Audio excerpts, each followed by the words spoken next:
Well, in this lesson, we are now going to talk about calls to action. We spoke about search engine optimization, how we can get traffic to your site that way. This now starts to talk about what we do once we've got them on their site, how we're going to engage with them, how we're going to turn a visitor into a lead, right? And the concept we're going to speak about today is calls to action. Examples of calls to action. Well, I mean, what is a call to action? Well, technical term, if you look these things up on Wikipedia, a call to action is an instruction to the audience designed to provoke an immediate response, usually using an imperative verb such as call now, find out more, visit a store today. A call to action often takes the form of a digital image button that encourages a lead to move forward closer to making a purchase. E.g., click here, download now, learn more. These are all examples of CTAs and online. But you'll be familiar with, right? You've all seen these kind of things.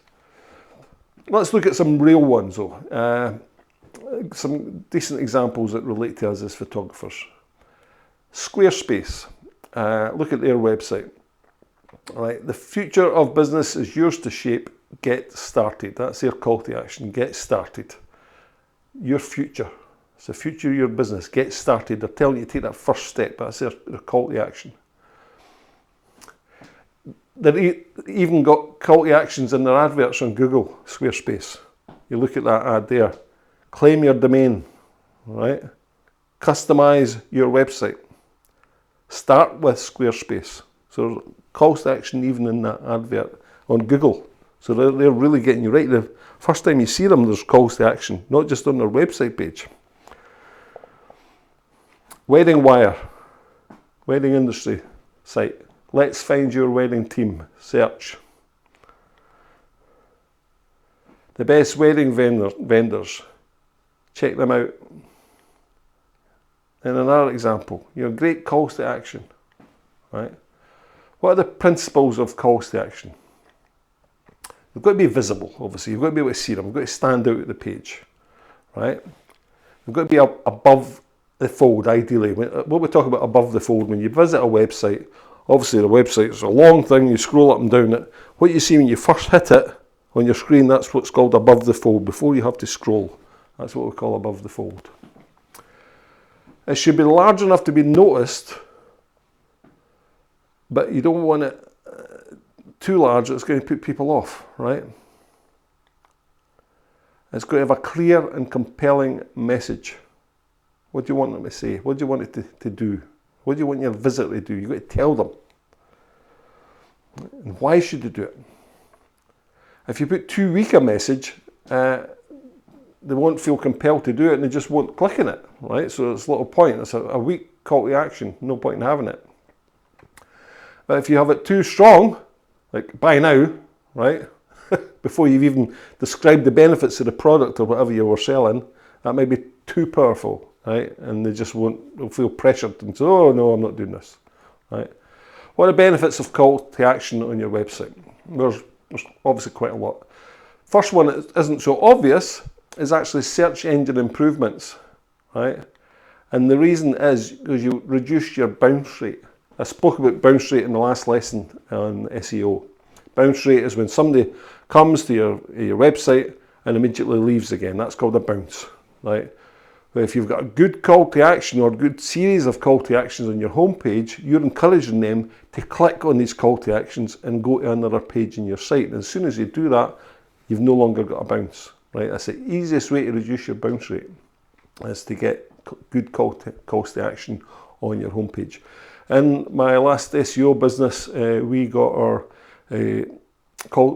bounce rate to minimal figures just by having great calls to action on that homepage.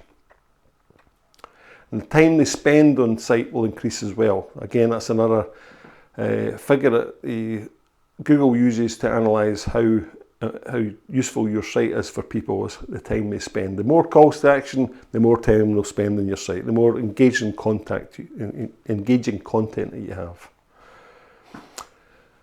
You'll convert more customers. So you'll not just have visitors, they'll become leads, because your calls to action will make them engage, and they'll actually convert into proper inquiries if you lead them through the right path of your site properly. So think of your site as a sales funnel, You start up here with all these people that visit your site. Some of them might be actual just people being nosy.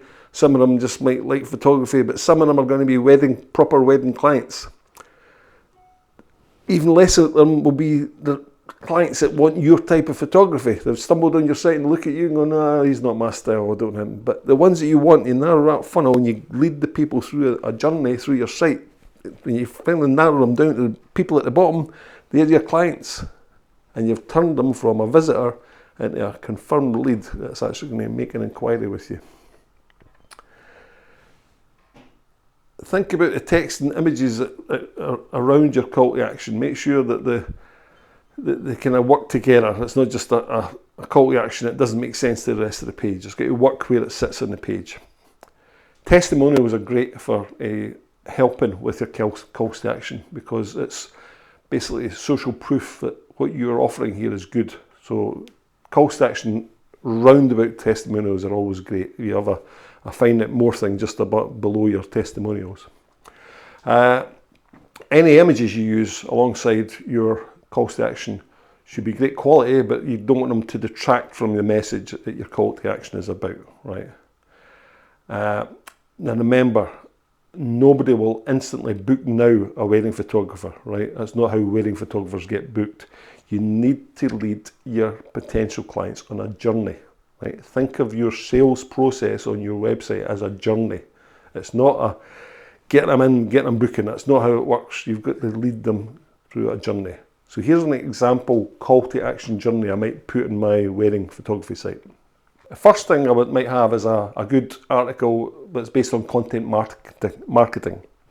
Remember we spoke about content marketing in a lesson earlier. You ask, we answer. So I've got a post that says 10 things you must consider before booking a photographer.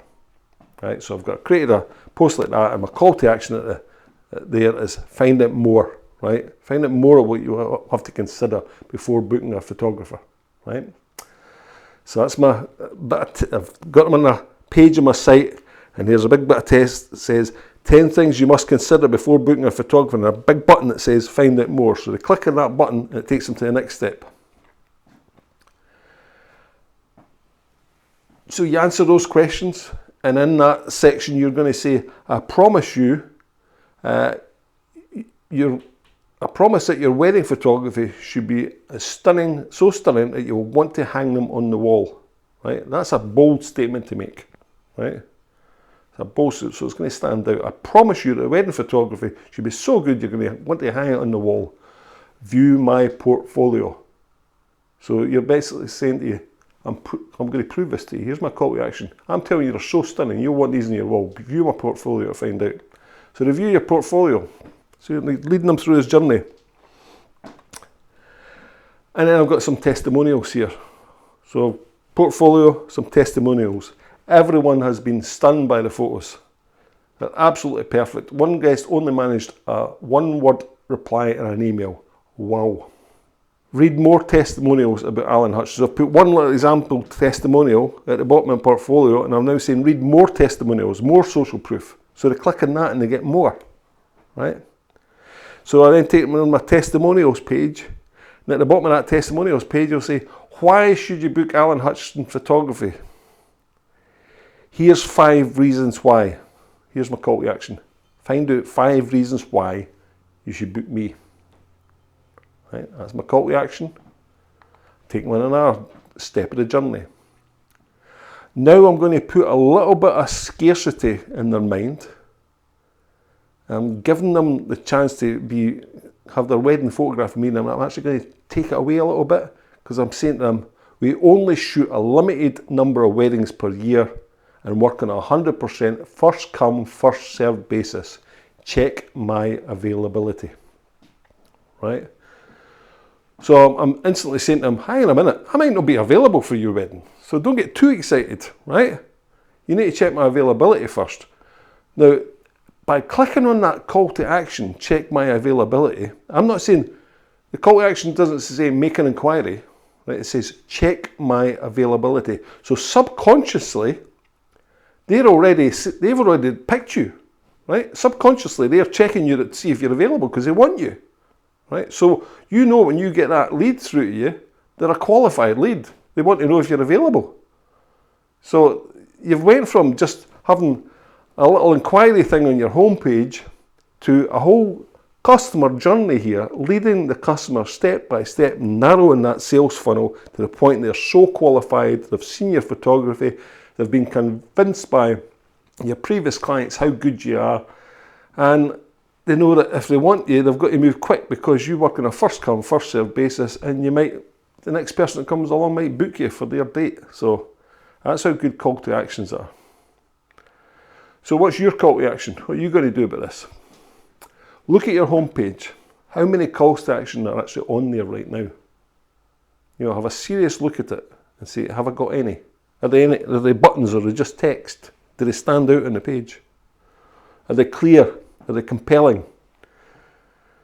Are they leaping out at you? Look at other pages. Look at your about page, your portfolio pricing. Do they all have calls to action? Always end a page with a call to action. Don't allow a page to just get to the bottom of the text and stop. It's got to tell your client and your site visitor what you want to do next. Every single blog post must have a call to action. For example, even just as simple as view other weddings at Grange Manor. The wedding blog I was telling you about in the SEO course.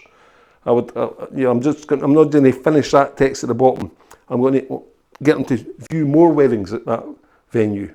So I'm engaging with them, or take them to the top of my sales journey and lead them through that again. And again, back to this point I said, are you asking them to make an inquiry, or are you asking them to check your availability? Language is so important to psychology of sales, so it's very, very important. Social media. Every social media post should have a call to action. Or what's the point? You want customers to engage with you on social media, so have a call to action in your social media post. Advertising, so important to have a call to action, and we'll have a section on advertising later. But you really must have a call to action in your advertising, or you're just wasting money. Emails need a call to action. Tell them what to do next by asking them a question that they need to respond to in the email. So many people tell me they get ghosted by their clients. They send them answers to their inquiries, they never hear back from them. And make it psychologically part of the message that you're sending that compels the person to reply to you, because you've asked them a specific question at the end of the email. So you're encouraging them to reply to you right away. Face to face, right? You always have calls to action face to face as part of the sales process as well. So they're sitting there, they've looked at your wedding albums, they've looked at your slideshows. Are they going to book you? What's your call to action? Have the contract in your hand and hand them it with the pen and say, shall we go ahead and get the booking form completed, and hand it out to them. Your call to action, you're saying to them, I want this form completed, and just hand it out like that. And just hold it. They'll take it off you and they'll sign it. That's how it works. That's how sales works. You're compelling them to do it. Right? You're not just saying, now, do you want to book me? Right? No, you're saying, shall we go ahead and get this completed then? Shall we go ahead and get you booked? Right? So, hand them a pen, hand them a bit of paper. That's a call to action. Right? So it works not just on websites and everything you do. Business cards, call to actions, always have a call to action. Well, I hope that made some sense, and I hope that sticks in as a very important point. And we shall see you in the next lesson. Thanks for sticking with it.